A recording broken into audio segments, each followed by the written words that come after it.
I'm huge on the AI. Was immediately, I've loved it for years, but as soon as the ChatGPT came out with a new interface, it really resonated with me. And I'm like, this is just amazing. I saw a huge opportunity. What are some examples of those clear changes that you've seen to be able to help drive some of that transformation around? I think one of the biggest is just when it comes to communications in general. And then the other is meet Jonathan Mast, an AI consultant and coach. Jonathan empowers businesses and professionals to unlock the full potential of artificial intelligence. Is there any tool out there, build out a whole email campaign or a website, everything? So I do have one specialty tool that I use for doing content creation. What's that tool you use there? The tool I use there is called. What should we be scared of or concerned with, and what should we embrace to be responsible parents as our kids grow up with this technology being a normal thing for them? I think the first thing we need to do is Welcome, Jonathan. Thank you. I'm thrilled to be here. Love having you. Yeah, can't wait to hear what you have to say. It sounds fascinating. And I also admit I always look and, not to say judge guests, but I like the book selection, some of what I'm seeing back here. Very nice. Read some of those. I see one I probably need to pick up. So you're a marketing expert by trade, but have recently become a leading voice in AI. Can you share a little bit more about your background and what led you to go all in on AI? Sure, be happy to.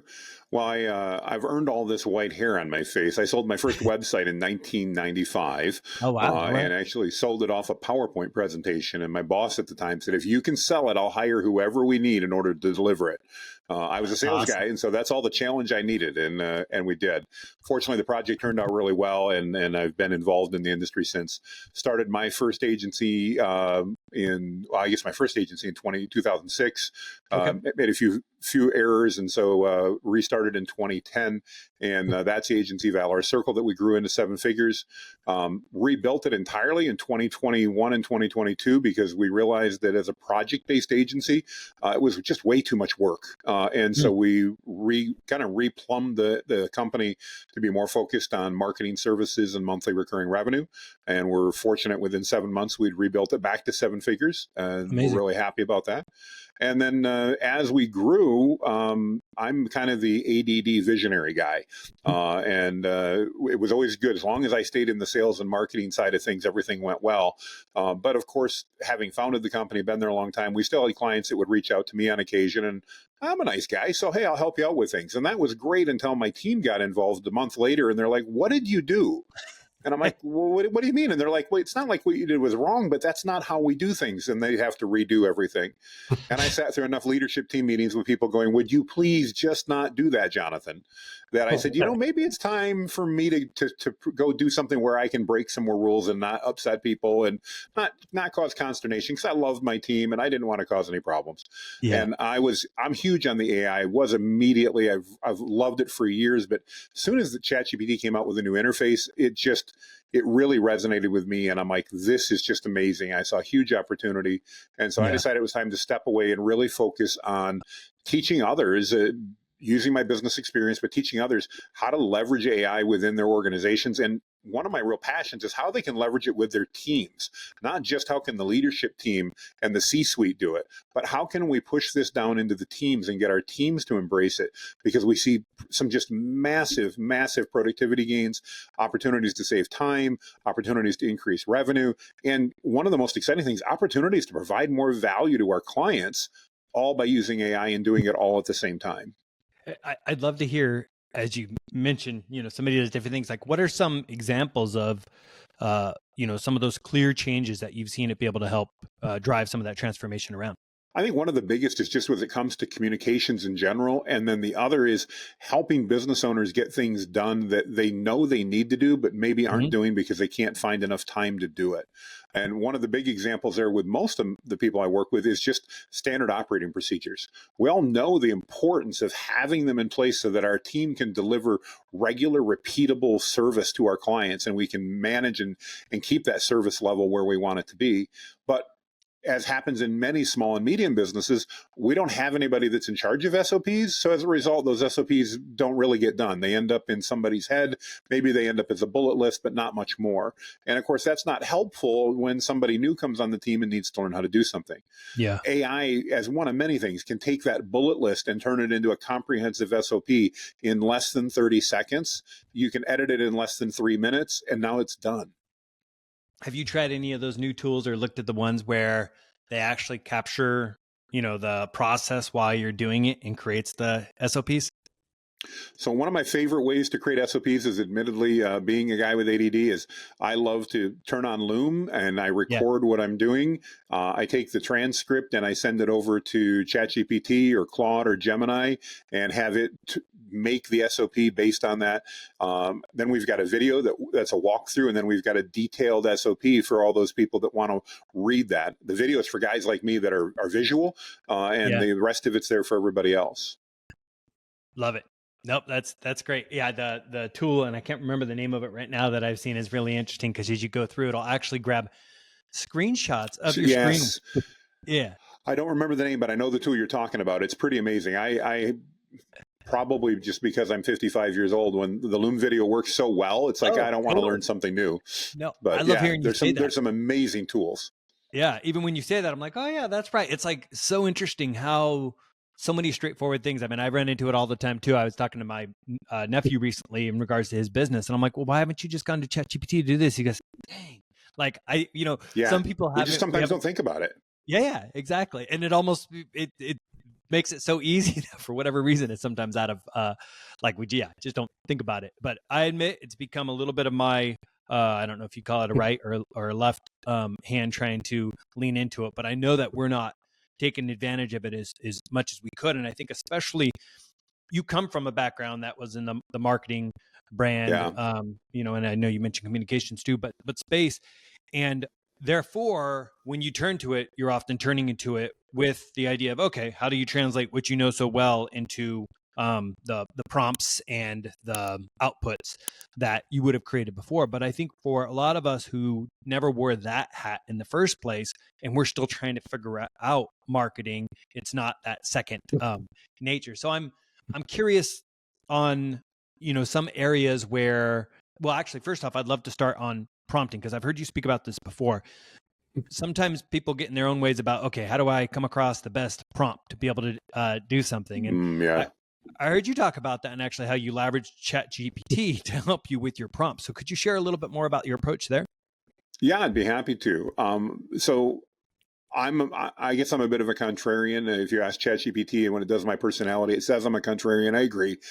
I think the lists of prompts are really not productive. Not because they're useless, but because if I have a list of 387 prompts, and that's the last one that somebody tried to pitch me in my email just about an hour ago, and let's assume they're amazing prompts. How long is it going to take me to work through 387 prompts to find the one that I think is right for me, only then to realize it really wasn't written for me, so I've got to rewrite it anyway? Mm-hmm. I'd far prefer to use a framework, and I call it the perfect prompting framework because I do believe it is. And it's 4 simple steps that you can take to write a prompt to really answer any question or solve any problem you're looking to do. And the beautiful thing is every AI model out there understands it. I don't care whether you're using ChatGPT or Claude or Gemini or Meta or Llama, they all understand it. And I can go into the 4 steps whenever you want, but I believe that's what makes the most sense. And that allows us as business owners, as team members, as whomever, to go, okay, I need to do 4 things. 1, we need to understand that AI has a vast amount of knowledge, so I need to draw it in a little bit. I need to give it some context. And so we start by saying, what type of expert do I want you to act as? And we actually see a lot of things happening in operations where that's where some of the biggest gains are made. So let's say, for example, that I need to write a new ad and for a new employee, we're trying to hire people for our team. I can simply go out and say, you're an expert HR manager who has a keen understanding of how to write ads that engage the user to not sound like a help wanted ad, but to sound like a career opportunity. That's part of my prompt. The second part is to give it context. So I work for ABC Manufacturing and we're looking to hire 45 new people for this role. Here's the hours, here's the rough pay, here's the experience that we need. background information. Oh, and by the way, here's how I'd like them to apply. And don't forget to include something special so I know they read it. Like, let's mention the word chocolate in the reply so that I know they actually read my ad. That's how I'm going to prompt. Yeah. And then I'm going to say, write me an engaging ad that will convince people looking for this type of role that this is the next opportunity they want. So that's steps 1, 2, and 3. So type of expert, context, what my question is, write that ad. And then step 4 in my mind is probably the most important and the one I rarely see talked about. Those first 3 steps, everybody kind of chats about those. But the 4th step's important. AI has been taught to make assumptions, because if it ran around like a 3-year-old and every time it had a question, it went, why, we'd stop using it. And that wouldn't be very good for OpenAI and Anthropic and Google. So they tell it to fill in the blanks if it doesn't know. So step 4 of the prompt, the most important, is ask me any questions you have. That's simple.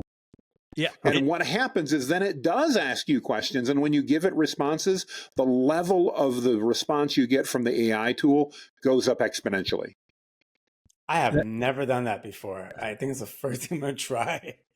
I've done it a few times, but I don't make it a regular part of what I do. And I am amazed at times at the questions that, do come back. It's like, oh yeah, that's good. And what's so interesting about it, and who knows how ChatGPT is training us all, or all of the chat AI tools, because I'll admit sometimes when I just say, hey, I need this, and I just get it without any questions.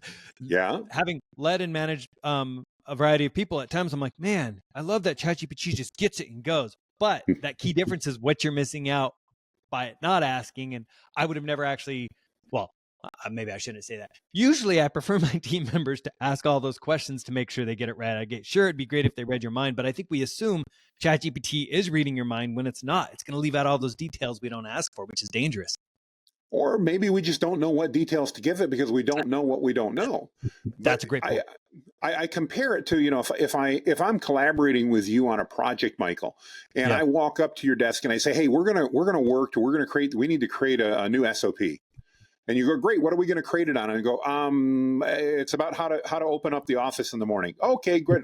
What do you want me to talk about? No, I'm done. That's it. And I turn around and walk away. And you start chasing me down the hallway going, but Jonathan, I got questions. I go, no, man, figure it out. That's how we treat AI most of the time. And so no wonder it goes, well, okay, I'm going to make the best guess. So it said about open the office. We probably got to unlock the door. We got to turn on the lights, maybe turn on the coffee maker, and it's going to miss some things. And if you're like me and don't drink coffee, there's no coffee maker in the office. You go, why do you put that in there? Because I didn't tell it what to do. Yeah. And I don't need to give it all the details, but I need to include like a bullet list. Like I said, here's a bullet list of the things I want covered. Now make it comprehensive, make it great, and ask me any questions you've got. And boom, now in minutes, you've got a great SOP. That's great. It makes me think of AI is basically training us all to become really good delegators. Yeah, it's true. Or not, if we don't heed words like this. Yeah, it's doing the opposite, because then when you do interact with humans, you're going to be like, why don't they just get it? But I think what you just said to me, there's a deep leadership lesson in there as well about how any of us look at it. Because I also coach people in the career space, and I had recently a client who the issue that she was running into is she worked for a boss who never wanted to go through those details, but then would be upset if they showed up and they're like, here's what it is. And, it's like, but I couldn't really ask you questions. So of course you're not probably super happy here with the output. Exactly. I had to just guess. So very interesting. You mentioned all of those variety of different chat tools or AI tools that are out there right now that are underlying a lot of the other tools that are out there. Do you have a favorite? I do. Yeah. I try to be platform agnostic. In other words, I really, and I truly do believe that the 3 main platforms, ChatGPT, Claude, and Gemini, are all essentially within a bushel barrel. I grew up as a country kid, so they're within a bushel barrel if we're looking at it. They're all close. Yeah. But I'm a huge fan of Claude right now. I think it's amazing. And I love partnering it with Perplexity, which is an AI-based search engine. But Claude doesn't have internet access like ChatGPT and Gemini do, but it's much, much better at following instructions. And so if I go to Perplexity to do my research and I then bring that research over to Claude, and it has a massive memory, so I can paste lots and lots of content in there, it will follow my instructions so well and so clearly, and just does an amazing job in that. So I actually like a combination of those two tools. Interesting. I actually haven't used Perplexity too much. So when you say that from a research perspective, that makes sense. I think I had been leveraging ChatGPT a little bit more. And then I'll go to maybe Claude, but then I often will just keep it all in ChatGPT. But so in that scenario, are you, do you basically have subscriptions to each and every one in case you need them, or do you mainly just keep them around those tools? Okay. Yeah. I spend total less than $200 a month on all my AI subscriptions. Wow. And I figure for the amount of time it saves me, it's probably the best $200 a month or less than $200 a month that I spend. That's fair. That's a great way to look at it. Are there tools outside of those core ones there that are also part of your AI toolkit? So my toolkit has a couple other things in it. I use Midjourney for imagery. Being a marketing guy, I've got to create images, and I just like that. I'm an amateur photographer, so I love to create images. So I use Midjourney for that. You can do that in ChatGPT and in Gemini. I just don't like the style as well, so I use Midjourney. And then one of my favorite tools that I often forget to talk about that's AI based is, and there are multiples that are similar. I use a tool called read.ai. There are others like Fathom and Otter and that because of all the Zoom meetings that I'm on now, they literally get on, they take notes, they record what's happening. And for a guy like me with ADD, what's proven to be so valuable out of that is now I get a transcript from every meeting I'm in. So I'm not a good note taker. I'm 55 years old. I've never been a good note taker. I've been challenged by many bosses. Where's your pen and paper? Why are you not taking notes? Oh yeah, I forgot. It's just not me. Now I don't have to take notes because at the end of it, I can feed that transcript into ChatGPT or Claude and go, what did I promise to do? And it'll say, well, you told Michael you were going to do these things. And I'm like, yep, that sounds right.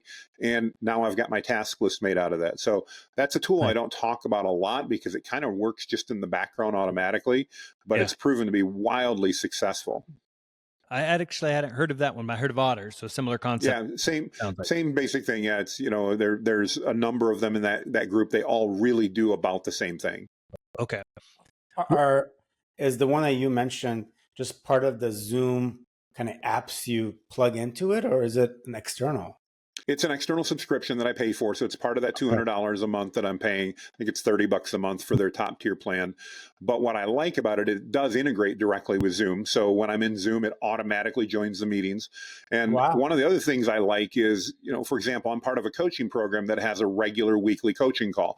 I don't get to attend that all the time because sometimes I'm too busy. I've got other appointments. It will attend, and my coach is really cool. He lets my Read AI in. And so I now get a video, a transcript, and a summary of what he talked about in that coaching call, whether I'm there or not. And that's hugely valuable. That's great. It is the closest you could be to cloning yourself and be like, hey, I'm going to send my clone over to this meeting. It is almost, it's if you've been in any Zoom meetings and you've seen all these note takers, they actually do provide value other than just sitting there and recording. Yeah. Well, what's great about that too, and sometimes in those scenarios, it could also be that great time saver because let's face it, a lot of meetings, you may only have those few minutes, especially I could think about it in a corporate environment. That sometimes Art and I have been in those meetings when we were at Disney or elsewhere where it's like, oh, great, we were needed for 3 minutes of the meeting, or we were just needed to be able to told what they needed from us, at which point, you can still get and jump to the those items. So what about marketing specific tools though? So when it comes down to, when I say that, don't get me wrong, I understand everything you just said has a marketing component, but is there any tool out there? Because I know a lot of people are looking at the idea of, build out a whole email campaign or the website and everything. And people are trying to create these beasts that do it all for you. Is that a pipe dream, or do you think there's actually something out there or that you like that you would leverage, or do you just prefer going straight to the chat and just go through a certain set of prompts that you like to use? Well, I definitely have a process that I follow. I guess I would compare it to Grandma's chocolate chip cookies. I can go down to the market and I can buy Keebler pre-made cookies, and they're hard and they're sugary and that's better than no cookie. But they're nowhere near as good as Grandma's chocolate chip cookies. And how's Grandma make hers? From scratch. And the difference is it doesn't necessarily take me any longer to do it from scratch. than it does for me to go to one of these specialty tools and do that. So I do have one specialty tool that I use for doing content creation, but even it is just an interface to ChatGPT, to Claude, and to the other engines. It uses all of those. It's just a different interface that allows me to combine or chain together multiple prompts at one time. So for example, if I want to write a blog post, it has 37, I think, prompts that are part of writing a blog post. And I just say, go with a topic, and it will complete in succession all 37 of those steps for me. Whoa. And then I end up with a document at the end of it.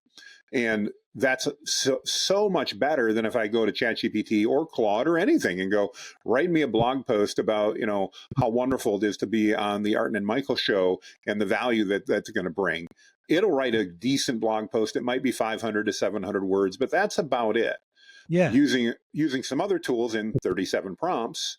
Now, I can have that blog post written, and it takes about 4 to 5 minutes, not 30 seconds. Yeah. But it all happens, and now I've got maybe a 3,000 to 4,000 word blog post that's far better nuanced, far better research, that has key takeaways, has FAQs, because essentially I've automated part of that process. And I think that's really where we're headed with so much AI. AI is great at doing individual tasks, but sometimes we need to chain them together to do multiple things. That's great. Yeah. What's that tool you use there? The tool I use there is called Zim Writer. It's ZIMM Writer. Part of it. I got to take note. Yeah. Okay. I heard that one. Huh. It's not. It's a niche tool. It's not one I recommend to most people because, candidly, you're not going to get a lot of value out of it. I happen to be in the digital marketing space, so I create a lot of content, and so for me, it makes sense. But for the average business owner, does that product make sense? No, it doesn't. And so I don't recommend it. It's not that it's a bad product. It just doesn't make sense for them. Yeah. I recommend virtually everybody, and even me, 99% of the time I spend in AI is spent in either Claude, ChatGPT, Midjourney, or Gemini, or Perplexity. Okay, got it. Okay, makes sense. So what about something like, getting a little more tactical here again, too, because this stuff excites me. When it does come down to it, if me as a perfect example right now, as I'm working on the relaunch, basically, of a program that I launched about 3 months ago. We're now refactoring all of our videos, but really last time it was just reaching out to some people, in essence, validating the idea, bringing customers. But now I'm like, okay, full speed ahead. I'm building out all the sales funnels, all the sales, emails, ads, you name it. And so I'm curious in that case, like I've been looking in a lot to, okay, I need to establish, that sort of customer profile, the avatar, however you want to say it, and then leverage that as I then go through and start building out, some email campaigns, but around core concepts or core things I want to accomplish in each one of those, which as I hear, the way you stitch some things together, I can't help but think of that tool. But how, what is that the right process that you would go through if you were doing this, or do you, I'm asking for a crash course here. I understand. Sure. No, it's okay. But I'm just curious how you would approach that if you were ultimately trying to create all of these components, and maybe even where you think it's dangerous to only rely on AI when there is obviously an expertise that goes into somebody who spent their life in marketing. Yeah. Well, let me begin with one of my fundamental concepts about AI, and that's that AI amplifies skill and experience. I, for example, have zero experience being a heart doctor, and I could learn a lot about a heart doctor from ChatGPT, but anybody dumb enough to let me cut open their chest because of that deserves whatever happens, okay? And I don't want to be negative, but that's just the way it is. So AI, because I'm a zero when it comes to being a heart doctor, no matter how much AI amplifies that, there's zero to amplify, and if we remember from middle school math, that means there's still zero at the end. Yeah. On the other hand, if you're an expert at something, and you're a 10 on a scale of 1 to 10, or even a 9, and now I amplify that skill by 10 or 100 or even 1,000, now I've got something that I've leaped ahead of my competition with. So that's the first and foremost. AI, absolutely, it's never going to make you something you're not already. It's simply going to make you better at what you're at. But it still needs you, because the last thing I would recommend anybody do is, let's say we're talking video scripts. You were mentioning video. I don't want to have people go do that video script and not proof it before they actually record it or use it. because sometimes AI just says things that I don't want to say, or they say it in a different way. No different, Michael, than if you and I are collaborating on a project. You might say it differently than I would. And so if I had you write a memo for our team and I wanted to review it first, I want to review it just to make sure I agree with it. I would do that same thing with AI. Okay. To answer your question, though, I would, or try to as best I can, I would have an entire process that I would follow. Probably the same process I followed pre-AI. And I would simply use AI to help expedite that process. So I'd still go through my ideation, and I'd still go through my audience identification. I'd still go through my pain identification. I'd still try to find out ways that I could create viral hooks that created curiosity and fear of missing out and all those types of things. Those would still be part of my process. Okay. What I think a lot of people make the mistake of is they go, well, if it's AI, can't I just do all that in one step? Just because you can doesn't mean you should, because you're not going to get as good a quality out of that. If we follow that same process we used to, what used to take us 8 hours or 16 hours now may take us an hour or 15 minutes. Yeah. But we still want to follow that process. That makes sense. Jonathan, how in this process, how do you still maintain infusing your own personality into the content you're creating? Great question. So there's a couple different ways to do it, but essentially I train it on my personality. And the fastest way to do that is to simply take a personality test, like a Myers-Briggs or something like that. Give it your Myers-Briggs. So I happen to be an ENFP. I have to remember, I'd have to actually look in my shortcut to remember what I am. But Myers-Briggs gives you a 4-letter code. And when you paste that 4-letter code and just say, write as an ENTP, ChatGPT, Claude, and whatever, they now have reams of data. So I've got all these books behind me. They've got that much data and more just on what it means to be an ENTP. What does that mean personality-wise, preference-wise, all that? And by just putting those 4 letters into that prompt, right in the style of, and then ENTP or whatever yours are, doesn't matter. It's going to change the way that it writes that so it sounds and reflects your tone and style. And we can dig a lot deeper. We could do an entire masterclass just on training that. But the simple, easy ninja hack, as they say, way to do it is go to 16personalities.com, take the test in 10 minutes, take the code and feed it back in, and you're going to be 80% of the way there in 15 minutes. So that's really interesting because we were having a conversation earlier about the idea of authenticity, and like with what you just said is it's like, okay, well, that's great, matches your Myers-Briggs, but what if you have a Myers-Briggs that sometimes rubs people the wrong way? I'm like, and maybe that's not going to come out in the prompting, but it might. Yeah. Okay. Because I'm an INTJ. Yeah. And sometimes INTJs, even though I like to think that I'm a lot more flexible than they might make INTJs sound, and Arden's an ENTJ. So it's like in that scenario, it is interesting because I'm like, if I told it that, it could come across as almost too, they're very cut dry and sometimes lack stories and that kind of stuff. So it's almost like I might have to say you're an INTJ, but you're better with stories and you don't. Well, and you're absolutely right. And so again, what I shared there is like I said, it's that ninja hack. It's the really quick version. Ultimately, I've spent a few hours training my AI. I've also uploaded things like this, podcasts that I've done, videos that I've done, webinars that I've done, and I've had it analyze that for my tone and style. So not only does it know what my Myers-Briggs is and what my DISC is and what my Enneagram and my Colby, I've done all of those because it has information on all those. It also has information that it's analyzed and come back and said, okay, here are the things that are consistent with Jonathan as he speaks, are consistent with the way that he writes. And as a result of that, when I use my style, which I have programmed in to do easily for me, the content that comes out really accurately reflects what I want. And yes, I have included some things like you say, because as mine, I tend to be sometimes a little bit too exuberant for people. And so I've asked it to balance that with depending on the audience. And if I know I'm writing to an INTJ, I'm going to say, this is a message from me as an ENFP to an INTJ. And so sound like me, but reflected in a manner that's going to resonate with them.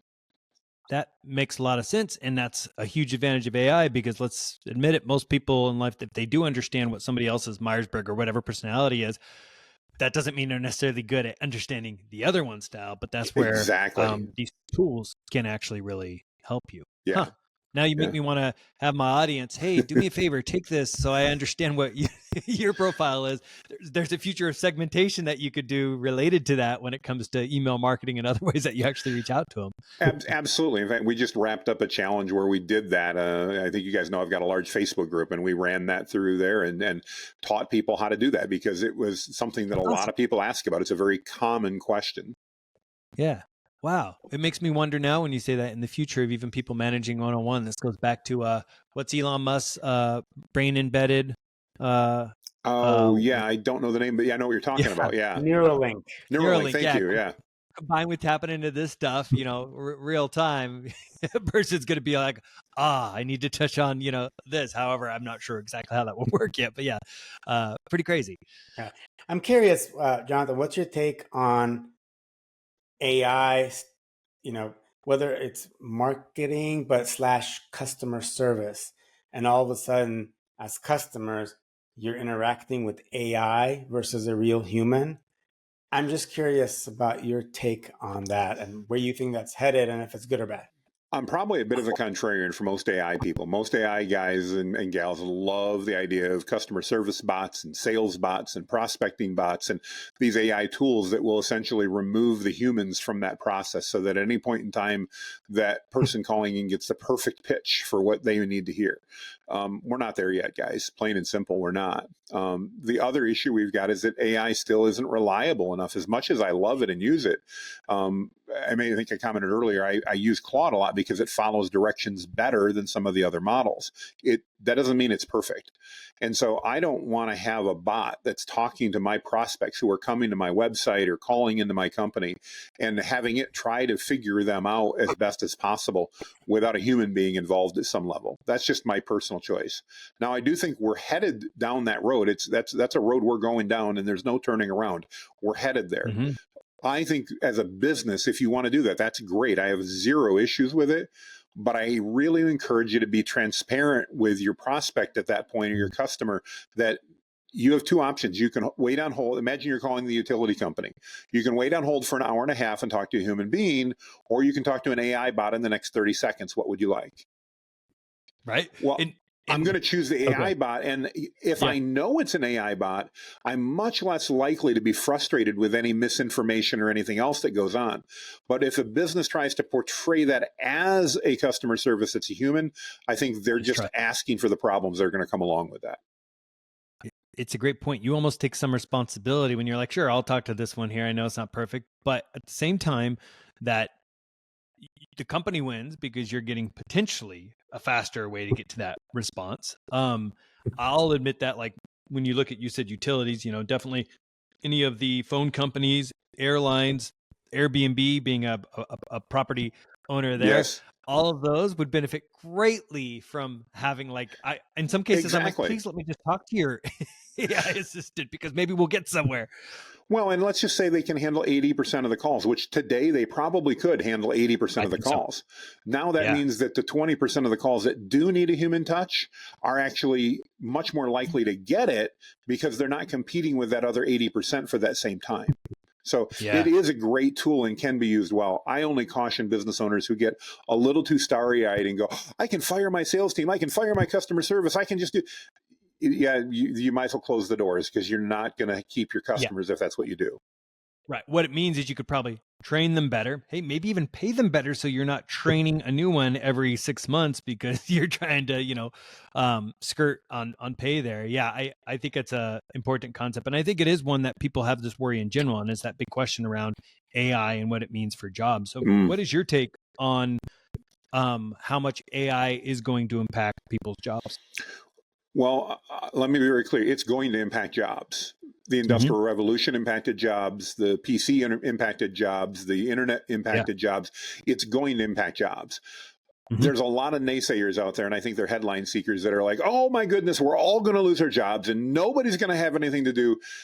Baloney. Our great-grandparents that said that during the Industrial Revolution were wrong.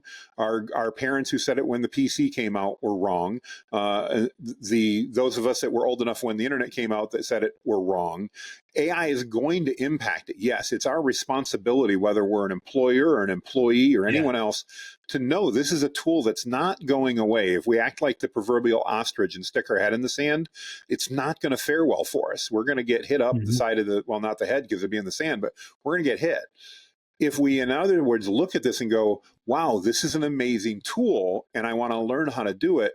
Now, I believe as a employee, a team member, or anywhere, I'm going to be able to do a better job at what I do in less time and have less stress in my life.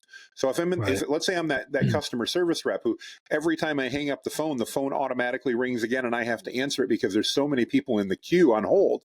Maybe now I can get to the point that, guess what? I actually get 30 seconds or a minute break in between calls so I can take a breath, I can take a sip of water, I can do whatever. I can have a better work environment because of AI.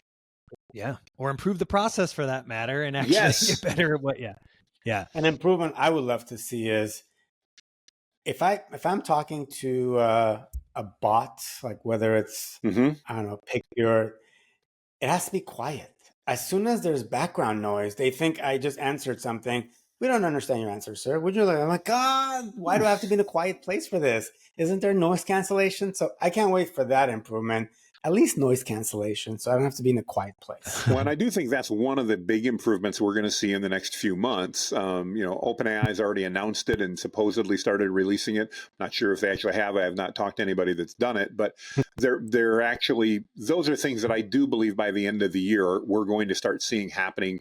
Google just yesterday or today released its brand new voice client, the ability to talk to its AI. So I think we're going to see some big changes there, and one of those is going to be exactly what we were talking about there, Art, and it's that ability to have a realistic conversation, just like you can if you're at an airport or you're in a taxi line. You can call somebody and they can still understand what you're saying with the background noise. Right. Although it probably won't be Scarlett Johansson's voice, if anybody's I doubt it. Yeah, I doubt that. Yeah, that one there. What if you asked it to talk to you in that voice? Yeah, that's a good question. Yeah, that's going to be where it gets very interesting, because obviously, if it has that data, it would have the ability to do that. Even now, it's really easy. I can say, talk to me in a British accent or talk to me in an Australian accent or something that us Americans love to hear. That would be, it can do that very easily. And I think that's very different than trying to tell it to talk like a specific person. Actually, I just read the article today where SAG and AFTRA deals finalized where they can use like voices of their members in marketing. I didn't read the full article, so what exactly that means, but maybe that's the start of it. Yeah, I definitely think we're going to see licensing models and all that'll be coming through. And in the end, it'll all work out. Again, there's the opportunistic people that are jumping on and probably doing things they shouldn't. And then there are those that are on the other end going, oh my goodness, the sky is falling. We're all going to die if this happens. The truth is somewhere in the middle. And I think even with that one, Art, and I read it too. I mean, ultimately what it, I think, structured is the ability for you to, for them to make sure that they're getting paid for that, and there is a method to get there. And as they should, that's part of their asset. I have no problem with that. Exactly. So I think that was that release. That was that thing is, yes, you can, but they should be paid like any voice actor or whatever in that scenario. And that'll be interesting to see whether or not it's the same pay, even though you technically don't even have to do the same thing, or for that matter, it starts getting into the thing around what approvals or other things have to happen. Kind of like what you said before, Jonathan. It's like, you want to make sure, this is somebody's voice. They probably want to prove how that's being used, before I can only imagine in politics how they'll use it. Right. Yeah, no, that's a dangerous one. I remember when it was 4 years ago now, having been in the entertainment industry, there's a group, and they basically from USC, and they were looking at some of the future technologies, and some of the ones we saw then that were a little far out was some of the voice dubbing and that stuff. Or this is when one of the tests they did back then, the test they'd used was one that had Obama speaking, and it looked and it sounded just like him. And now that doesn't feel so hard to do today, and it's on the horizon. So I can only imagine with the misinformation that's out there, what that means. And like, that opens up a whole nother can of worms we won't get into around like, where's a blockchain, or what comes in to be able to give you some sort of sense of realism, or what is real in this world. And the good news is I think while there are issues like that need to be discussed, I do think there's solutions for all of those, and we're going to see new things happen. You know, when the internal combustion engine came out, we didn't have rubber tires. They still used wooden tires on the cars at that point in time until they realized that didn't work so well. And then we're innovators. We find new ways to deal with things. And you know, I happen to live in an Amish community, so I still see horse and buggies going around. But if you don't, you probably don't see a lot of that anymore. And again, we're very adaptable as human beings, and I think that AI is going to be an amazing thing to help progress. Will it impact a lot of us? It absolutely will. I mean, it's impacted me. I changed my entire business over it, so it will absolutely impact us. I'm definitely the glass is half full versus half empty type of guy, though. As I am too, although I have to ask now, since we're on the topic, which movie that has to do with future and AI do you think is most likely what our future looks like? Boy, if I had to guess of any of them, I would probably say Minority Report. Okay, yeah, it's a good one. Less end of world, more a question of how the humans and others start using it to corrupt. Very interesting. Yeah. What is your take on the feasibility or realistic robo taxis and just driverless cars? You think that's going to be a real thing in the near future? Yeah, I do. I think we're very close to that. I don't think we're there from an acceptance standpoint yet. I'm not sure how I would feel if I hopped into a car or in a taxi line that didn't have a driver. But after having waited in some taxi lines for a very long time at conventions, I'm pretty sure it wouldn't take too much to convince me to go, well, let's give it a shot. So I think that especially in city environments where things are more predictable in many ways, I think we're going to see that happening very, very quickly, if not, possibly, there's a test model in one of the cities by me right now. They have one. It runs a predefined route, but it is literally a driverless car. Now, they have a driver sitting there because of the law, but they spend most of the time, as I understand it, on their phone because literally the car knows the route. It knows what to do. It watches for traffic. It does everything. And it's been a huge hit. It's kind of a novelty right now. I do think that, none of us like to parallel park. It'd be really cool if we had a car that could, do that for us. I can't wait to see the picture or the video that you capture of you riding in that car while you have the Amish on their That would be good, wouldn't it? It would be amazing. I like that. Juxtaposition of times. Yeah. What would you say, because we've talked about a lot of this, obviously, potential with AI and marketing, but are there areas where you've tried to use AI and it hasn't worked out for you on the marketing front, or has it pretty much been a success wherever you've applied it with the right prompting? Well, on the marketing side in particular, I want to say it works much like marketing. Sometimes it works great, and other times it doesn't. We've all had ideas as marketers that we thought was the absolute best idea, and then we realized that nobody else, other than those of us that were sitting around the coffee table, thought it was a very good idea. And AI will do that as well. Yes. Yeah. So, there are times it doesn't work. The other thing that, AI still has a problem with is it forgets stuff. It's much like my 16-year-old son. I can tell him something. And he goes, yep, Dad, I got it. And then literally 3 minutes later, I'm like, what happened? What do you mean? And he just totally forgot what I said. And I can't complain because I have the same problem with my wife. So she would say I do the same thing.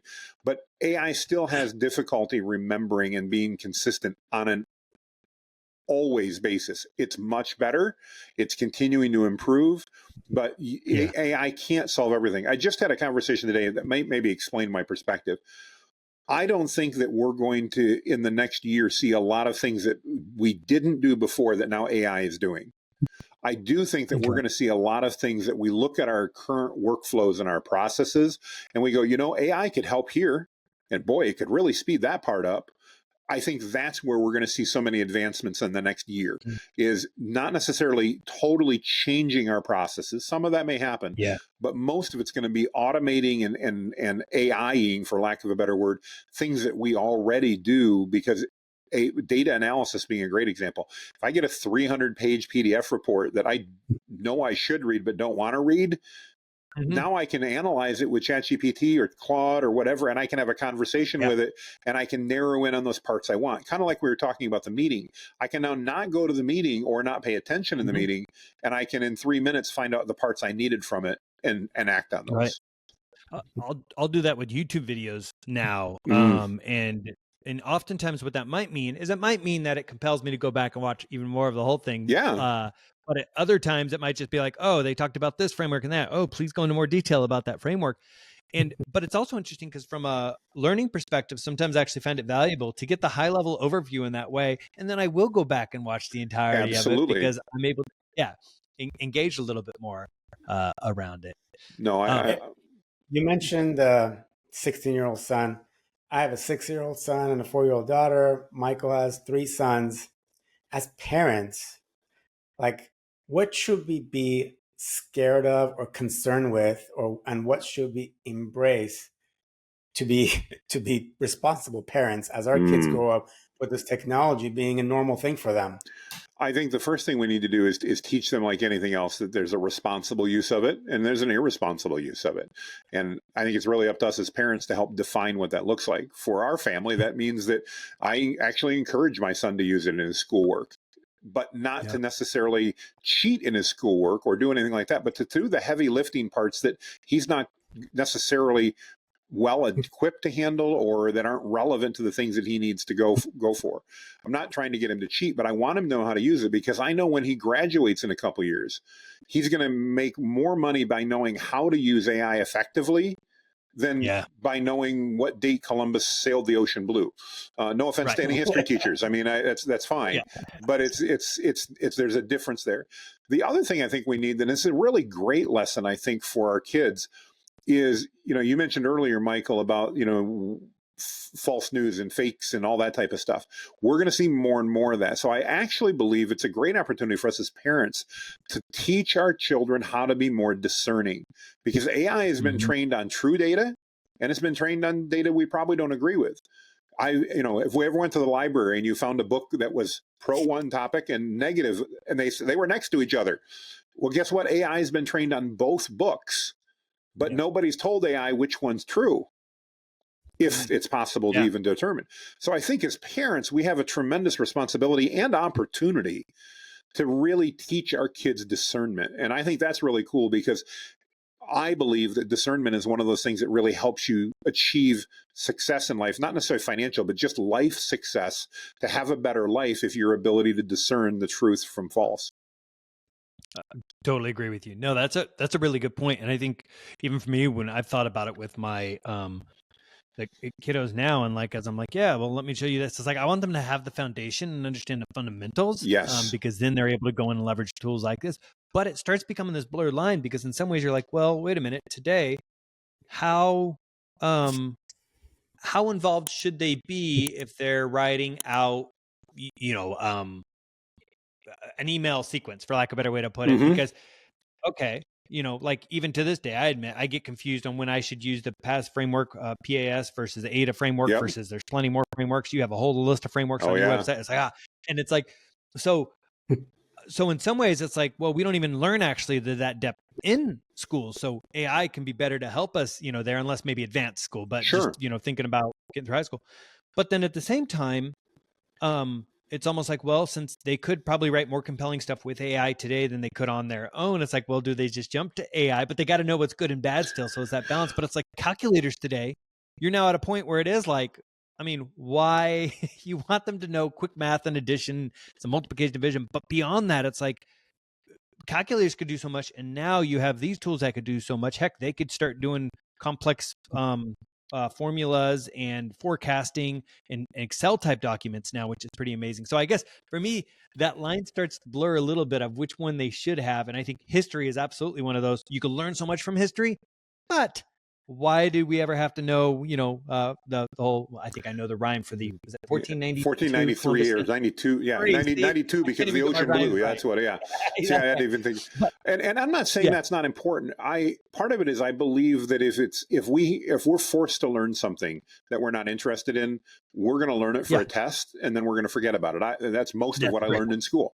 On the other hand, if I learn how to use a tool effectively and I know how to do that, that's going to provide me with more value. I think the math analogy is actually a really good one. So do I want my son to know how to do multiplication and division and addition? Absolutely. And I want him to know it cold. But when we get up into algebra and calculus and that, I want him to understand the concepts. But I'll readily admit, I did really well in algebra and trig and geometry. And I went to calculus and it was like, this isn't math. And I bombed. But you know what? I just didn't get a job that I had to do any calculus with. So it really wasn't a big deal that I didn't get it. You know, and so I think, you know, but even in trigonometry and calculus or trigonometry and advanced algebra, they had us go buy a calculator. Why? Because we didn't have to do all this long form anymore. We'd done that in third and fourth and fifth grade. Now it was time to learn more advanced concepts. And I think that same holds true here. Do I want to make sure my child knows how to write a good sentence, how to structure and write effectively? Yes, absolutely. But am I really that concerned about whether or not they understand what happened in Macbeth? Sorry, I'm not a Shakespeare fan. No, I'm not. If they're interested, I think it's amazing. You know, my son's interested in old battleships for some reason. I don't even know why. He knows more about battleships than I even knew existed.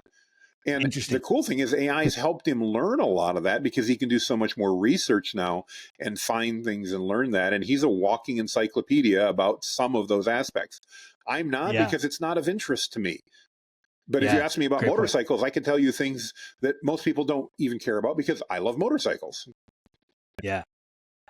Very, very interesting. And I do think, maybe there it's like, as we think about it, and Art and I both with younger kids, it's like foundations, but then along the way, understand the things that are out there for the discernment, you know, so that people can start understanding a little bit more of that. But then at the same time, it does shock me how many people still today that I talk to who aren't using AI on a regular basis. Because now it's like, for me, it's like email now or my telephone. Like, I'm like, I couldn't live life without it. Like I'm, you know, if somehow the world AI ceases to exist, I'm going to be like, what do I do? What do I do now? Handy. So, just a couple of other questions for you here. I'm curious, when it does come to the future of marketing, do you see more agencies that will embrace AI and therefore they will still be the experts and people will still actually rely on them more? Maybe their prices come down, maybe they don't because they could do things faster depending on how you're looking at it. Or do you think that there will be the increase because people will create even more specific tools that people will basically lean into those solutions for a lot of their stuff so that they can then avoid even having to pay somebody else? Like, what do you think that looks like? Because I think good today, question. a lot of us, some of us are trying to do it on our own, and some of us realize we can't do it on our own. But very curious to your thought. Well, you know, I pay to have my lawn mowed and I pay to have my oil changed, not because I'm not capable of doing them. I just don't want to do them. I don't want to have a mower and maintain it. I don't want to get dirty underneath my truck and change the oil. I'm perfectly capable of it. My son is a jet mechanic. So, I mean, I could probably figure out how to do it, but I don't have any interest in it. And I really think the same is going to hold true of marketing. I think that as we do in so many things, we're going to see businesses pursue the things that they're passionate about and the things that maybe they're not, like marketing. And for many business owners, they're going to offload to somebody else. It's the same reason that, you know, payroll companies exist. In and of itself, payroll is not hard, but it does require compliance and things like that. And so many businesses outsource payroll, not because it's too difficult or they couldn't do it, but it's easier to just pay somebody to get it taken care of. And if anything, I actually think outsourcing of marketing is probably going to increase simply because it will be available to more and more people. I think the risk to businesses is then actually identifying somebody that has real skill and experience and can prove they can do it versus somebody who goes, wow, you know, it'd be cool to do digital marketing and I could use ChatGPT to do it. Interesting. Very interesting balance. Because it comes down to, again, somebody learning and understanding enough so that they know what rules to break, or for that matter, back to what you said, because so much of being a marketer is being a scientist, you know, and being able to put that hat on. Absolutely. Because you're testing things. And if somebody gets a response back from ChatGPT that's suggesting they do something, but they know through their own intuition and experience that, you know what, though, this is going to be probably something they have to be able to know which, I don't know, it's dice to roll, but they got to know which way to go. Right. And anyway, Interesting way to think about it. The way I've always looked at it is, when 25 years ago or so, nonlinear editing systems became kind of normal and cutting film went away. Just because video editors were not accessible, it did not make everybody motion picture editors. You still needed a very special great example. skill. I look at it the same way. These tools are not going to make you what you're not. Right. They're just going to, you said it really well. They amplify you. And I like that the way you describe that. No, I think it's a great analogy, though. I mean, we have a lot of tools for video editing today, but that hasn't meant that the movie production has moved into the home basement. It hasn't, at least not Hollywood movies.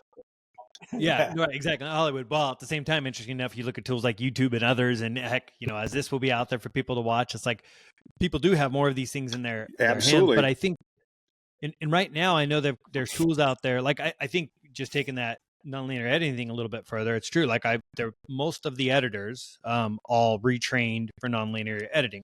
They still had assistants just like they would before.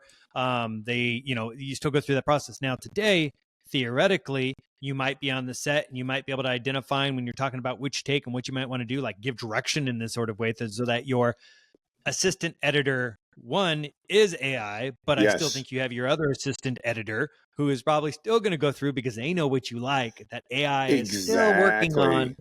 Yeah. Very interesting. So final question here, I think, at least for me, and then Art, if you have, more to dive into, but for people who are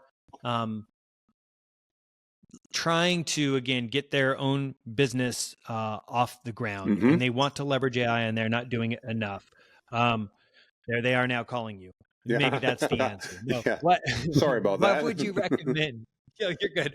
What would you recommend for somebody who wants to start diving in, leveraging a little bit more themselves? Maybe they're one who, aren't sure if, go and afford a full-on marketing, agency at this point, but they want to learn more about it so that they can still be dangerous enough that they could, move their business forward. What would you recommend to them? I'm going to recommend, if you're getting started and you want to do that, start with ChatGPT. You could use Claude or Gemini too, but ChatGPT is the big one. Start with ChatGPT, and when you're ready, let's say you want to do an email campaign to everybody that's bought a service from you this summer, so you want to follow up with them. Just go to ChatGPT and say, I run a lawn care business, and I want to put together an email campaign that I can touch base and nurture all my summer clients over the winter because I live in Michigan and it gets cold up here and the grass stops growing. What can I do? And guess what?